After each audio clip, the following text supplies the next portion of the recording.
That night, after being mistaken for an Omega by my worst enemy, I went through a second differentiation, turning from a beta into an Omega. To make matters worse, I ended up carrying his baby, and his pheromones constantly had me dazed and powerless, completely out of control. And he just had to hang around me every single day, leaning in from time to time to sniff at my collar. Come on. It's just a sniff. It's not like I'm taking a piece of your flesh. What? Are you scared? I snapped. Scared? Fine. Sniff all you want. But as he kept sniffing, I suddenly felt a warm breath against the nape of my neck, and then the sharp pressure of his canines. His voice dropped, husky and low. Baby, you smell so good. Can I take a bite? One. No. I screamed and jolted awake from my dream, stunned by the mess all over the bed. It wasn't a dream. Everything that happened last night came rushing back like a flashback sequence. Kellan and I had been drinking at home when his heat unexpectedly came early.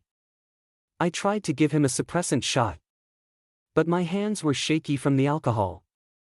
And in the end, I wasn't even sure if I got the injection right. Then he kept saying he was too hot, tore off his shirt, and insisted on helping me undress too. He was too strong. I couldn't get away. And we ended up wrestling. The next thing I knew, we were somehow on the bed together. The rest is a blur. I only vaguely remember that he probably mistook me for an Omega and spent the whole night with me like that. I slowly sat up, supporting my waist. When I turned and saw Kellan still sound asleep, anger surged through me. I stomped on his face. You rabid dog. I told you no. His eyelashes fluttered slightly. I quickly pulled my foot back and limped away before he woke up. 2. After getting home and cleaning up, I crashed and slept straight through to the evening. When I woke up, my lower abdomen was aching faintly, and my whole body felt weak. Cursing Kellan again in my head, I grabbed my phone to check the time. That's when I noticed over a dozen missed calls, all from him. I opened WeChat and saw a string of messages from him. You left already? Never drinking that much again. My head's killing me. Why was the suppressant lying on the floor? The place is a mess. You could have waited till I woke up to help clean. What kind of friend are you? Did we fight or something? My arm hurts like hell. No wonder it hurts.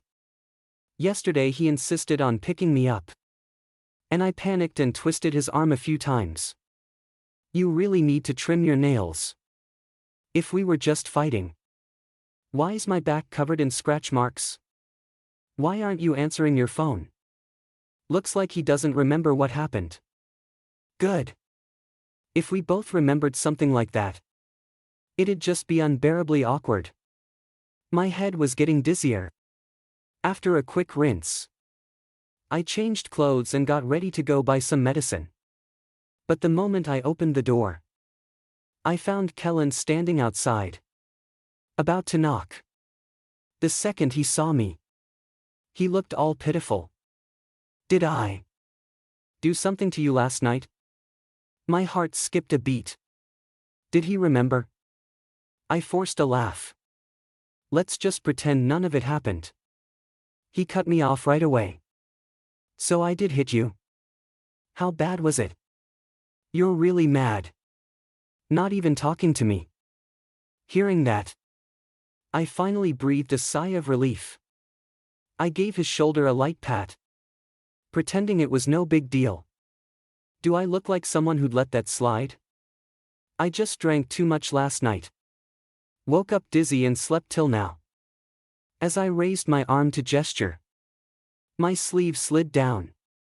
Before I could react, Kellan suddenly grabbed my wrist.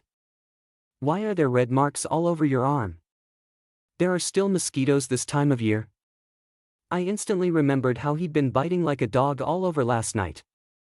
My mood darkened, and I reflexively smacked him on the back of the head. "Get lost, you jerk." The next second, he grabbed my chin tightly. His brows furrowed slightly. "Swear again, and I'll help you wash that filthy mouth." His fingertips brushed lightly over my lips, in a very adult way. I was speechless.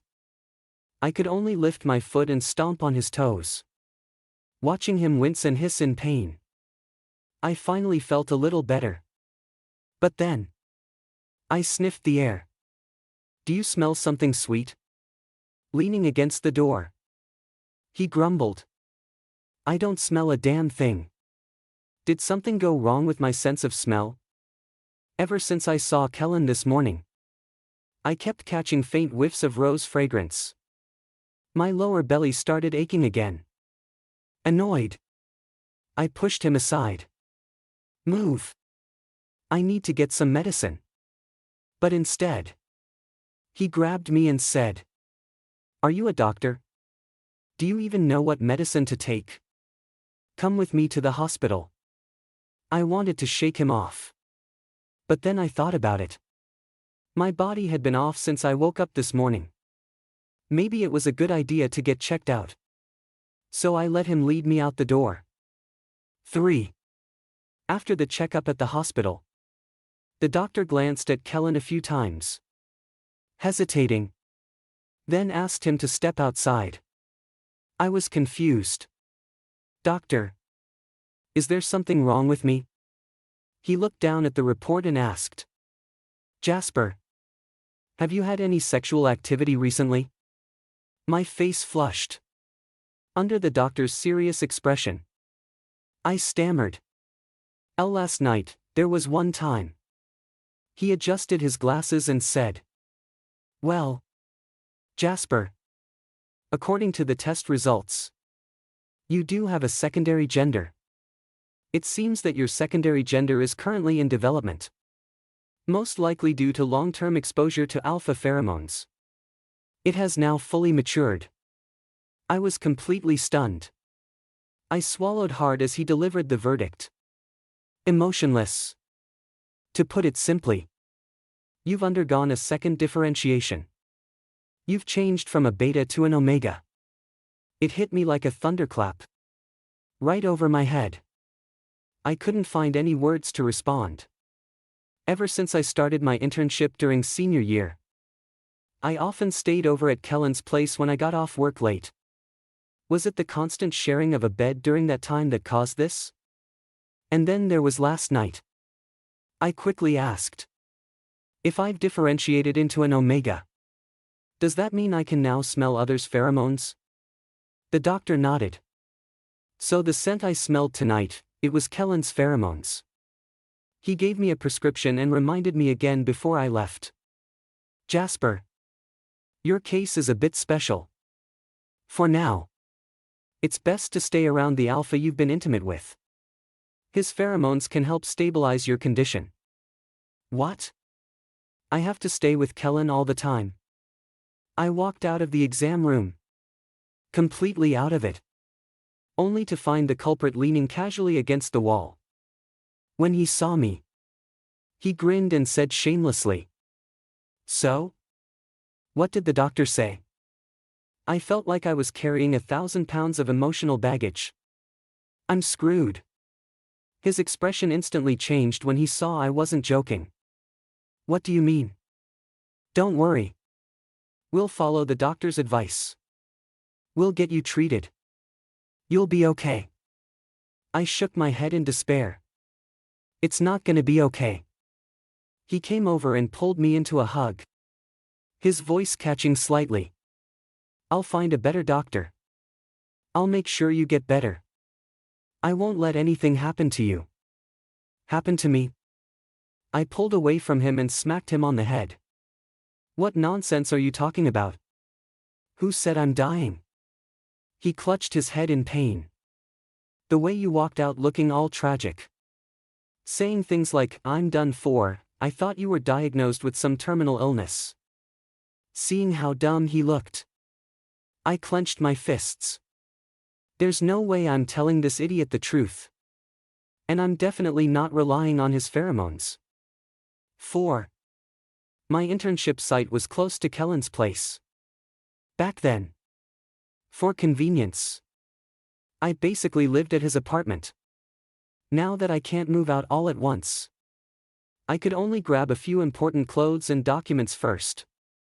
He leaned against the doorway, looking annoyed. Why are you moving out? Isn't it super convenient living here? I ignored him. Of course I had to move out. If I stayed here every day, who knows when things might get out of hand again? This guy turns into a beast in bed. There's no way I'm letting something like that happen a second time.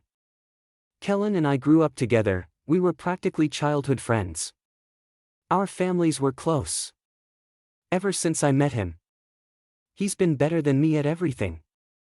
Even the girls I liked would always pick him, leaving me with the classic, "You're a nice guy" line. I've always seen him as my arch-rival and swore I'd beat him one day. If you asked me 2 days ago whether I could imagine ever sleeping with him, I'd have laughed in your face. But it happened. And since he doesn't remember, maybe there's still a chance to undo everything. I picked up my luggage, didn't spare him even a glance, and walked out without looking back. He was unusually quiet. Normally, he'd try every possible trick to stop me. But I didn't have the energy to figure out what he was thinking. 5. After moving out of Kellan's place, my life went back to normal. Work, home, rinse and repeat. Until that night, I had to work late. And by the time I got off, it was already 11 p.m.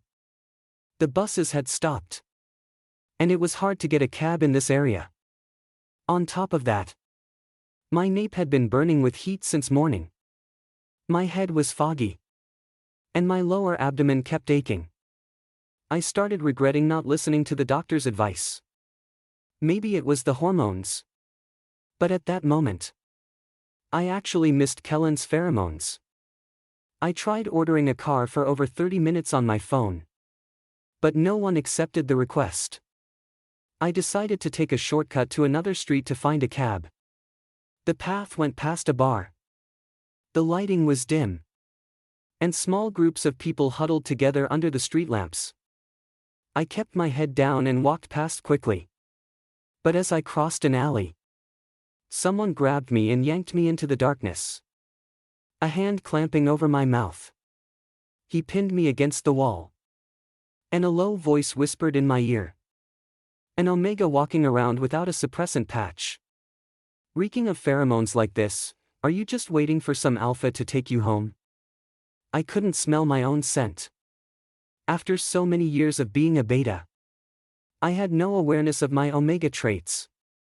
The man took a deep breath against my neck, and his fingers started sliding up under my shirt, feeling around my waist. The sensation made me freeze. I closed my eyes, silently counted to 3, then kicked him as hard as I could between the legs. Maybe the pheromones were affecting me, but I used all the strength I had in that one kick. I barely managed to stumble to my feet before the enraged man grabbed me again and threw me to the ground. "Don't act all pure. You're in heat and walking around like this, you're clearly looking for it. I've seen plenty like you. Don't worry. I've got experience. I'll make sure you enjoy it." Feeling his breath getting closer, I started struggling violently. Even though I was now an Omega, I'd spent over 20 years as a beta. To beat Kellan, I'd trained hard, I had muscle, and I was tall. Even though I felt awful, I fought with everything I had, and it started throwing him off. Suddenly, he grew impatient and kicked me hard in the stomach. "Stay down." The pain, it hit like a wave, spreading instantly through my whole body. It shouldn't have hurt that much from a single kick. But this pain was unnatural, like a thick needle was being twisted inside my belly. And something warm was slowly leaking from between my legs. The man must have seen something, because his eyes went wide with fear. And he ran off in a panic, shouting as he fled. I didn't do anything. I didn't do anything. Gritting through the pain, I slowly sat up and looked down under the faint streetlight. Blood. Tears welled up in my eyes. Ever since that night with Kellan, my whole life had turned into a disaster. I hated him, but I missed him so much. In the end, I couldn't help but call him. The moment I heard his voice, I felt a strange sense of comfort, like something warm finally reaching me. I tried to keep my voice steady through the sobs. Kellan, can you come get me? When I saw him running toward me, soaked in sweat, I finally let go and passed out. But just before losing consciousness, one thought floated through my mind. Did I ever tell him where I was? 6. When I woke up again, I was already lying in a hospital bed. The doctor who examined me was the same one as before. After Kellan saw that I was awake, he went out to buy me some food. Not long after, the doctor came in holding my medical report. Jasper, your test results are back. Since you're in the early stages of pregnancy, the fetus is unstable, and there's some bleeding. But you got here just in time. The baby is safe, for now. However, if you don't take good care of yourself, there is a risk of miscarriage. During this time, avoid strenuous exercise and try to stay close to the baby's father. His pheromones will have a calming effect on you. I was stunned. Why did I recognize all these words? But when put together, I had no idea what they meant. Fetus?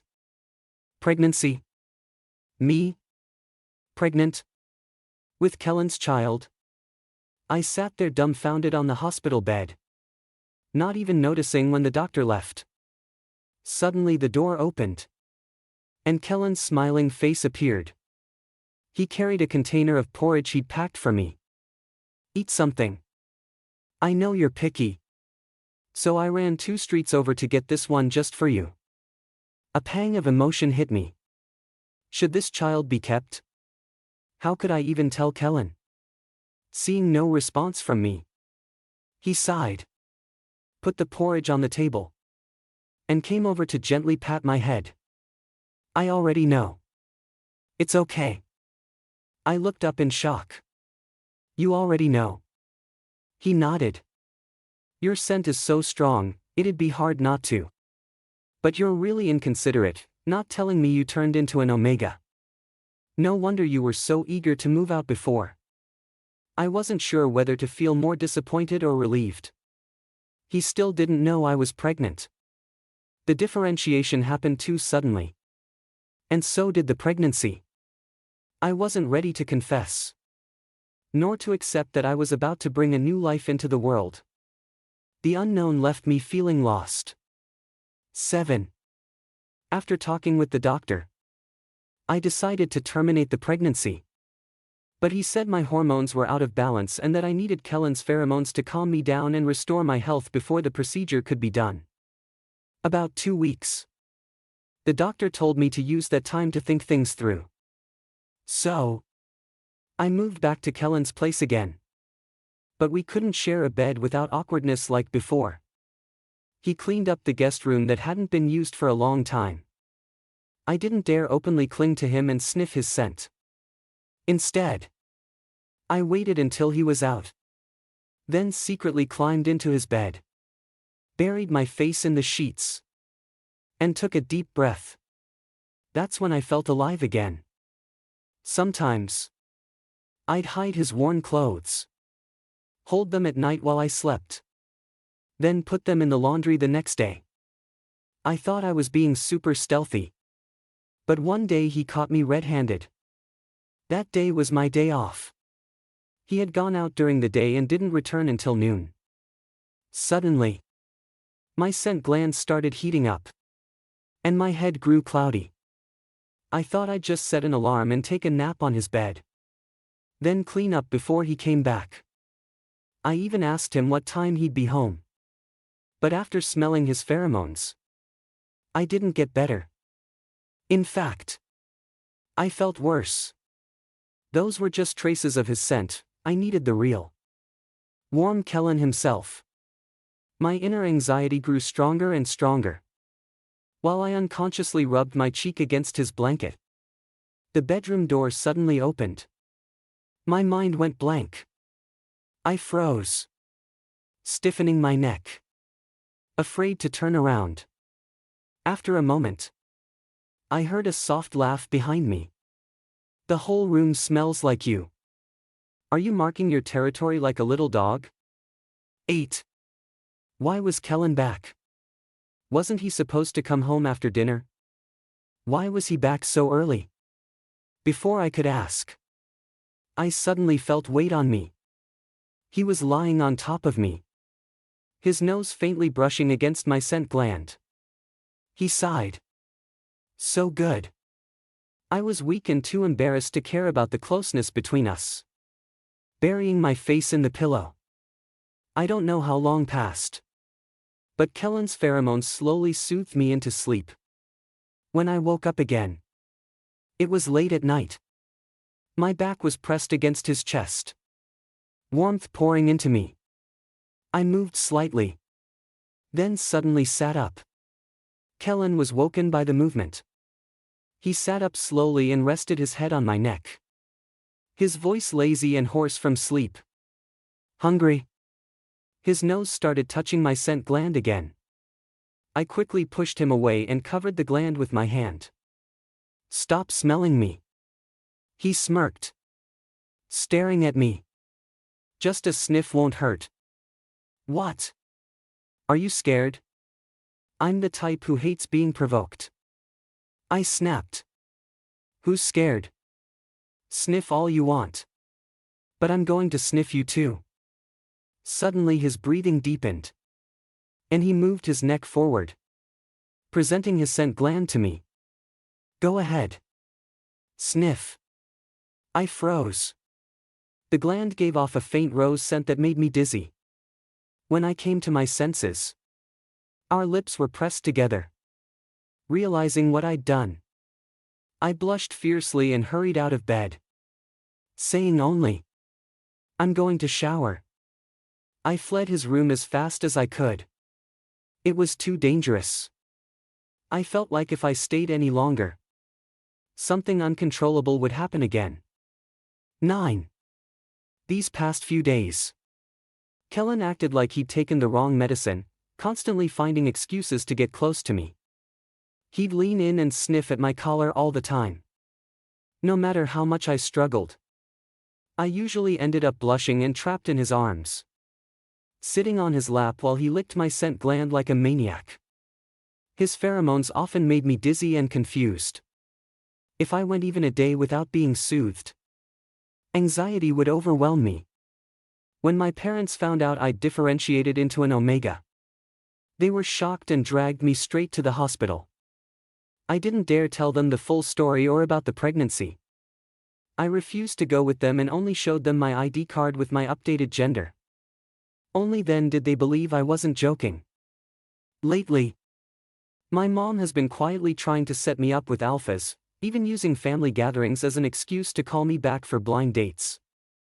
I couldn't say no, so I agreed to meet one alpha for dinner. At the restaurant, the man politely extended his hand. Hello. You must be Mr. Jasper. I'm Landon. I quickly shook his hand. But before we could even exchange more words, he pulled his hand back fast and wiped his fingers with a handkerchief. He crossed his legs, rested his hands on his knees, tilted his head back slightly, and looked down at me with an air of superiority. I'll be blunt. Omegas like you, too tall and muscular from working out, don't have the graceful figure an Omega should. You're at a disadvantage and probably not popular with alphas. I've also heard you differentiated late. Used to be a beta. Honestly. With your build, it's hard to find a suitable match. Not to mention, you haven't graduated yet and don't have a stable job. Your family's financial background isn't exactly impressive either. I want you to marry me. Stay home. Do what a good wife should. And quit your job. You should marry quickly to settle things for both families. But don't worry, as long as there's no serious problem. I won't divorce you. I want you to give me a strong alpha heir. How about that? His arrogant speech left me speechless and furious inside. Did this jerk even know what he was saying? I clenched my water cup, ready to splash it in his face, but before I could, there was a sharp slap. I hadn't moved. I slowly looked up and saw Kellan's face. Furious to the extreme. I'm used to his usual careless attitude, it's rare to see him so angry. The last time he was this mad was back in elementary school, when I got into a fight with older kids and almost lost an eye. Back then, he was shorter than me but beat those guys until they begged for mercy. He held me close and warned everyone not to bully me. That boyish image overlapped with the man standing in front of me now. He grabbed Landon's collar, fist raised high. Who gave you permission to insult Jasper? Guys like you don't even deserve to lick his toenails. Everyone in the restaurant was staring now. I was scared things would escalate. So I quickly pulled Kellan away without asking why he was here. 10. Once we got in the car, I saw that he was still silent and brooding, looking unhappy. My heart suddenly ached with a sharp little pain. I touched his furrowed brow gently. Hey. It's okay. Don't be upset. He suddenly grabbed my fingers and pulled me close, holding me tight. His breath warmed my neck, and his voice sounded unusually vulnerable. I can't stand anyone talking badly about you. I covered my chest, feeling my heart pounding wildly. It was beating so fast. I thought it might shatter my eardrums. We were so close, could he hear it too? Before I could recover, his deep voice came again. Who was that man? I choked up, feeling strangely guilty. He's a guy my mom introduced for a blind date. My voice grew quieter and quieter. He didn't say a word, just held me silently. When we got home, he pushed me onto the bed. His warm body pressed against mine. I tried to struggle, but he warned me first. Don't move. Release more pheromones. I'm in a bad mood. Could his bad mood really get better by smelling my pheromones? I couldn't help but retort. Are you some kind of addict? To my surprise, he nodded seriously. Yeah. I'm addicted to you.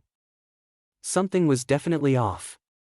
Since I turned into an Omega, Kellan had become clingier and clingier. Was it because of the pheromones? Or was it something else? I whispered. Kellan, do you like me? All I got in response was the sound of his steady breathing. I looked up and saw he had already fallen asleep. There was a dark shadow under his eyes. He must not have had a good rest in a long time. I stroked his head and sighed. This idiot, he got so distracted he forgot to ask how I knew about the restaurant. 11. 3 days before the hospital appointment. My anxiety grew heavier by the night. At night, I had trouble sleeping. And when I did, I dreamed nightmares. I dreamed of the child I'd aborted, covered in blood, lying at my feet, grabbing my pants and crying, asking why I didn't want him. Then the scene shifted. Kellan appeared, holding the child silently, looking at me with nothing but disappointment. The mental torment made me lose my appetite. The little I managed to eat always came back up. In just a few days, I lost 3 kilos. When Kellan asked how I was, I could only say work was stressful. Seeing how clueless he was made me regret not telling him. Was it right to hide the pregnancy? Maybe I should talk to him about it. The mental and physical pain weighed on me. And the hospital visit was almost here. I couldn't help myself and took a day off to go to Kellan's workplace to find him. After his internship, he joined his father's company. Since I'd visited a few times, some employees recognized me. When they saw me, they greeted warmly, "Hello, Jasper." I nodded politely. "Hi. Is Kellan here?" They exchanged looks and shook their heads. "Kellan doesn't seem to be in today." "Not at work?" He hadn't mentioned any business trips or urgent matters. Puzzled, I left the office and noticed a bakery window displaying delicious pastries. I thought I'd buy some for Kellan, he loved sweets. And maybe the cake would soften his mood when I told him what I needed to say. The shop seemed short-staffed. After I picked the cake, the clerk asked me to wait at a seat for a moment. Leaning on my hand, staring out the window, a familiar figure suddenly caught my eye. I snapped back and saw Kellan laughing and chatting with a woman. At one point, when a car passed by, he gently pulled the woman to the side. She held flowers, smiling brightly, like she'd just heard something funny. My heart sank to the bottom of a pit. Who was she? Kellan's girlfriend? He wasn't at work, he was out on a date. Even worse, I wasn't even jealous. We weren't even officially together.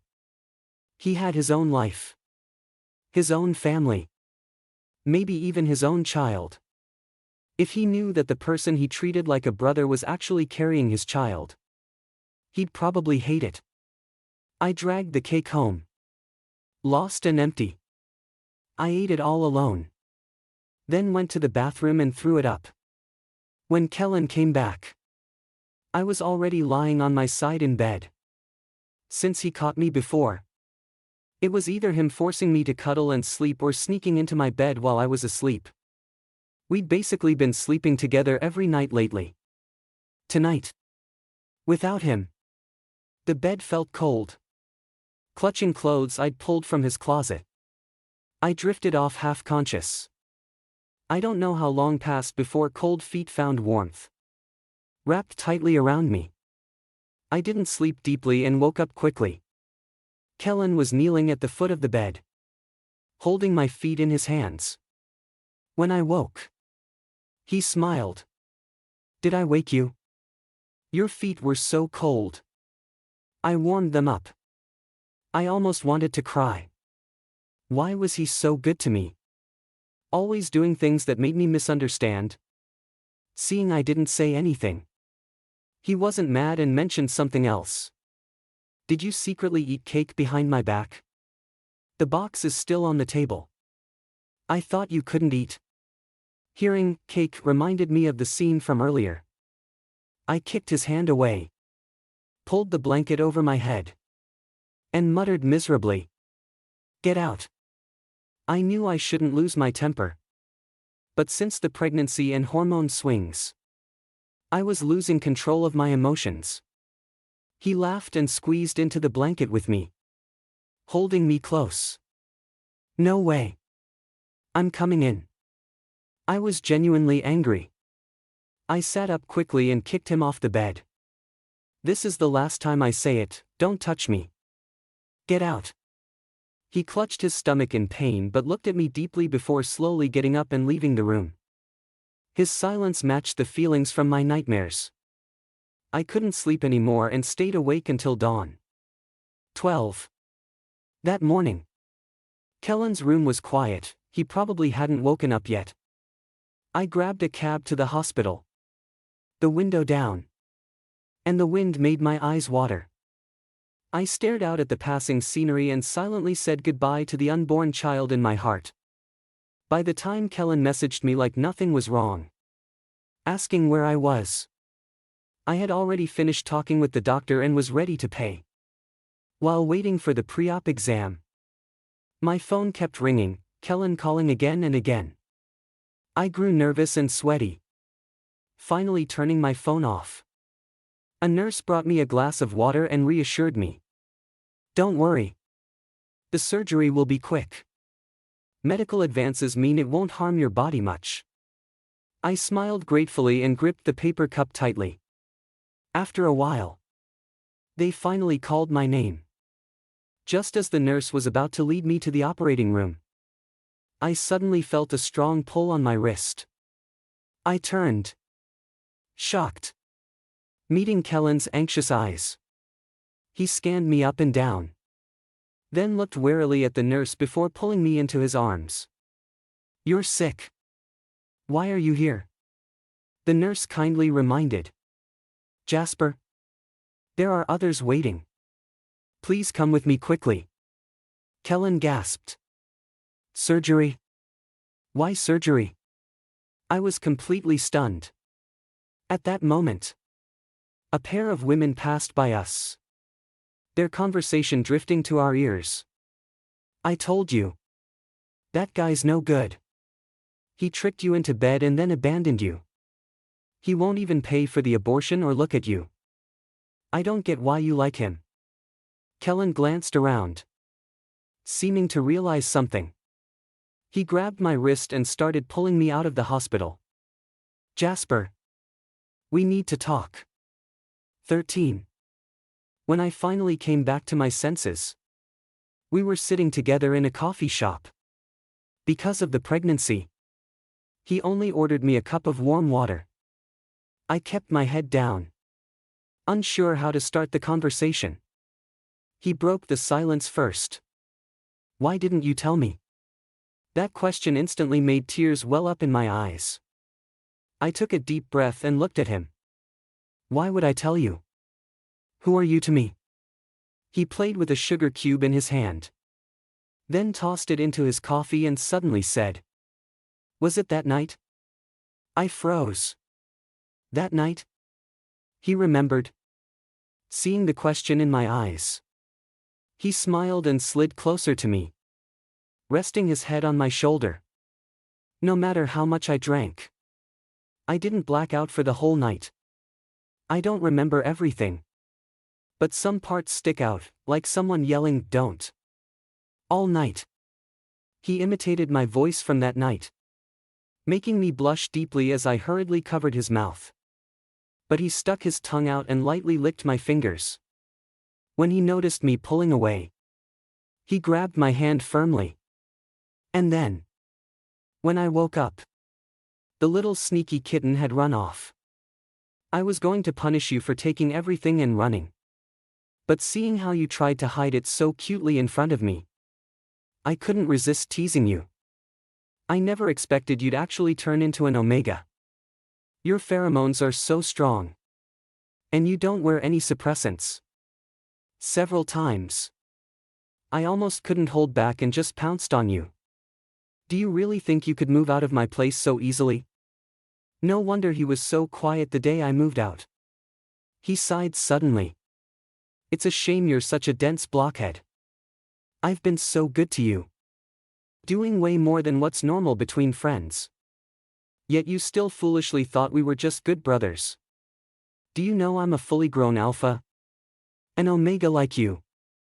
Leaving your neck completely exposed without a care. That's just blatant seduction. I've been restraining myself like a monk, holding back the urge to make you scream. So, do you finally know how I feel about you? 14. I never expected Kellan would be the first to admit his feelings. No, actually, I never thought I'd end up with Kellan at all. But then I remembered the woman from yesterday. I pushed his head away and shifted my hips to put some distance between us. Stop lying to me. I saw you with a woman yesterday. He frowned, thought for a moment, then suddenly burst out laughing. Louder and louder. When others started turning to look, I quickly covered his mouth. Lower your voice. He calmed down a little and finally said, "Are you stupid? That was my aunt. She's been abroad. So you've never met her. She just came back yesterday and didn't know the way. I was taking her to my dad's office." He grinned teasingly. "So you're jealous?" I realized I had completely misunderstood Kellan. Flushing bright red. Seeing his mischievous smile, I banged my head on the table and refused to look up. He called me a few times with increasingly intimate nicknames. Jasper. Baby. The last word he whispered right into my ear. His warm breath sending shivers down my spine. I snapped awake and glared at him. Before I could react, he quickly pecked my lips. "I love you, baby." Just those few words instantly doused my anger. Before I could fully enjoy the sweetness, he started bringing up past issues. "Now it's your turn to explain, the pregnancy. The abortion." What could I say? I thought he didn't like me. And I was afraid to have a child growing up without a dad. Better not to have the child than to have it unhappy. But I snorted coldly. "Before we talk about that, explain how you knew I was at the hospital. And about that restaurant. And earlier near the company." He was unusually caught off guard. Stammering for a while. Then reluctantly admitted under my pressure. "I installed a tracker in your watch." I looked at my wrist, the watch he gave me for my 20th birthday. He never let me take it off. And sometimes if I forgot to wear it after a shower, he'd give me the silent treatment for a whole day. Over time, I got used to it and felt weird without it. Could it be? I blurted out unconsciously. "Did you start from back then?" Before I finished, he proved his feelings with action. His warm, soft lips pressed against mine, gently licking before smiling with his eyes curved. Maybe even earlier, I don't really know when, but I started caring about every little thing you do. When you didn't answer my messages, I'd imagine all sorts of things. I wanted to see you every day. Back then, I thought, if my dad didn't approve of me dating a beta, I'd just run away with you. To always know where you were, so I could find you easily. I deliberately put a tracker in your watch. You idiot. You never noticed all this time. I muttered. How could I? 15. The doctor who was supposed to do my abortion became my doctor for keeping the pregnancy safe. We picked a date to tell our parents. And both families were happy. We quickly set a wedding date. Once my belly grew, I stopped my internship. Kellan's dad gave him a long break so he could focus on staying with me. Because of my growing belly, I didn't like going out anymore. We spent most days cuddled up on the couch watching movies. He loved to hold me from behind, making me sit on his lap. And every now and then, he'd lean in to sniff my scent. Sniffing turned into his sharp canine teeth pressing against me. His voice deepening. Baby, you smell so good. Can I bite you? Biting would lead to playful teasing. In the late pregnancy, I moved into the hospital to be safe in case of emergencies. One day, I started feeling short of breath and chest tightness early in the morning. So I went to the hospital garden for some fresh air. Just as I stepped into the elevator, it malfunctioned, scaring me so much that my water broke. I was quickly rushed to the delivery room. Later, my mom told me how long I was in labor and how long Kellan cried outside. He, who never believed in ghosts or fate, knelt down praying for my safety. After our daughter was born safely, he wouldn't even look at the baby, only asking doctors about my condition. When he finally learned I was okay, he sighed deeply and collapsed to the floor. When I woke up, Kellan was still asleep at my bedside. I smoothed the deep frown on his face. He woke at my movement. Reached for my fingers, but I stopped him. I love you, Kellan. He froze. Then buried his face in my palm. Tears slipping through my fingers. He choked out. I love you too, Jasper.